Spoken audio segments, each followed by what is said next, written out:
Şüphesizdir ki bir gün hakikat parıldayacak. Azatlık esasını, Birleşmiş Milletler prensipini ve insan haklarını tutan taraf galip gelecektir. Azərbaycan Xalq Cümhuriyyətinin elan olunmasından 107 il ötür.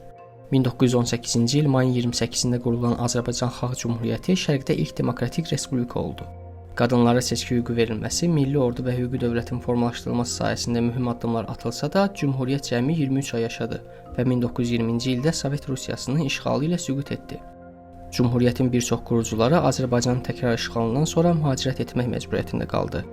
1991-ci il oktyabrın 18-də Azərbaycan öz müstəqilliyini yenidən bərpa etdi. Həmin vaxt Azərbaycan Respublikası Xalq Cümhuriyyətinin varisi elan olundu. Sovet dövründə düşmən obrazı yaradılan Məhəmməd Əmin Rəsulzadə və başqa cümhuriyyətçilər müstəqillik dövründə də doğma münasibət görmədilər. Rəsulzadənin adı Bakı Dövlət Universitetindən, büstü isə universitetin qarşısından götürüldü. Uzun illər şəhərin mərkəzində, Kukla Teatrının qarşısında heykəli qoyulacağı deyilsə də həmin abidə qoyulmadı. Vaxtilə onun şəkli manatın üzərində həkk edilmişdi. Sonradan neft buruqları ilə əvəzləndi.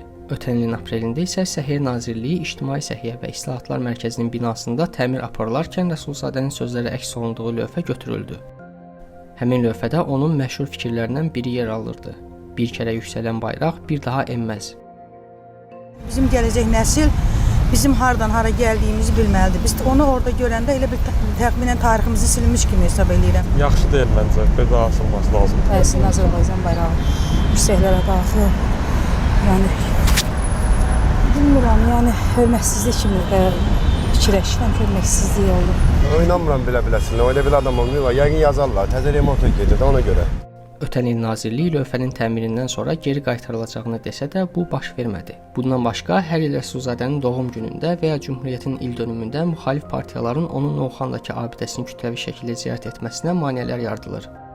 Azərbaycan hakimiyyəti Cümhuriyyətlə bağlı mesajlarında onun əhəmiyyətini birbaşa danmasa da, Cümhuriyyətçilərin siyasi irisini kiçiltməyə çalışır.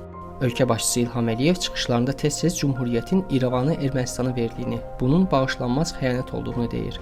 Birinci qərarlarından biri də İrəvanı Ermənistana vermək, paytaxt düzəltməkdir. Azərbaycan hakimiyyətinin nümayəndələri də Cümhuriyyət mövzusunu əsasən Heydər Əliyevlə əlaqələndirirlər. Bu isə dövlətçilik tarixinə əsasən Heydər Əliyevin başlatdığı təəssüratını yaradır.